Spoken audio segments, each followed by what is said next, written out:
Les Saintes Écritures illustrent la manière dont Dieu travaille. Se constituer un noyau de quelques personnes en vue d'atteindre un plus grand nombre.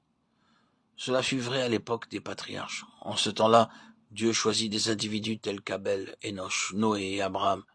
Plus tard, par Abraham, représentant ce reste, Dieu atteignit toute la nation d'Israël.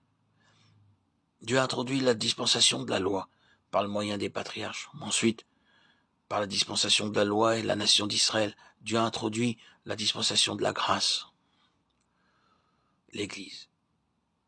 De même, aussi par la dispensation de la grâce, Dieu atteindra celle du royaume, puis celle du nouveau ciel et de la nouvelle terre, la nouvelle création. Le royaume est le prologue du nouveau ciel et de la nouvelle terre. Ainsi, Dieu travaille sur le principe d'une minorité vers la pluralité, la tête duquel tout le corps, alimenté et bien uni ensemble par des jointures et des liens, croît de l'accroissement de Dieu. Colossiens 2,19. Les jointures servent à alimenter, tandis que les liens servent à maintenir l'ensemble. La tête maintient tout le corps dans son ensemble par le moyen des jointures et des liens. Ces jointures et ces liens représentent les vainqueurs. Jérusalem typifie toute l'Église, tandis que Sion, qui se situe dans Jérusalem, représente le vainqueur dans l'Église. Jérusalem est plus étendu que Sion. Cependant, le lieu fort dans Jérusalem est Sion. Ce qui répond au cœur de Dieu, c'est Sion. Par contre, ce qui se rapporte à la faillite et au péché des Juifs est toujours en relation avec Jérusalem. Dieu permet que Jérusalem soit foulée aux pieds, mais il maintient toujours Sion intacte. Il y aura une nouvelle Jérusalem, mais il n'y a pas de nouvelle Sion, parce que Sion ne vieillit jamais. Dans chaque description de la relation entre Sion et Jérusalem dans l'Ancien Testament, il nous est montré que les traits particuliers tels que la bénédiction ou la sécurité de Jérusalem découlent invariablement de Sion. Les anciens étaient à Jérusalem, l'arche devait être dans Sion, 1 Roi 8:1. Dieu répand sa grâce et ses bienfaits sur Sion. Et il bâtit les murs de Jérusalem, Psaume 51:18.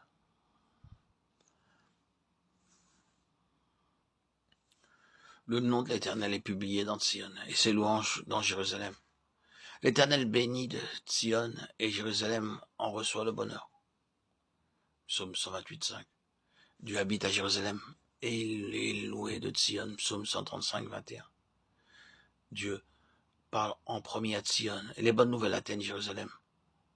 Dieu demeure à Sion, et ainsi sanctifie Jérusalem, Joël 3:15. Ésaïe 41:27. Dieu aujourd'hui cherche parmi l'Église défaite ses 144 000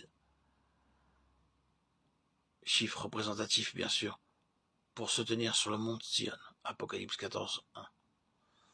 Au cours de chaque époque, Dieu se sert de quelques croyants semblables comme canaux pour fournir la vie dans l'Église, afin de la réveiller.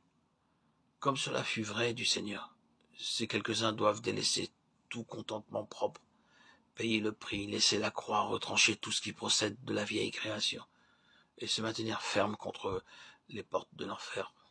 Matthieu 16:18. Désirons-nous être blessés dans nos cœurs pour obtenir le cœur de Dieu? Sommes-nous prêts à être défaits afin que le Seigneur triomphe? Lorsque notre obéissance sera complète, Dieu punira toute autre désobéissance. 2 Corinthiens 10:6.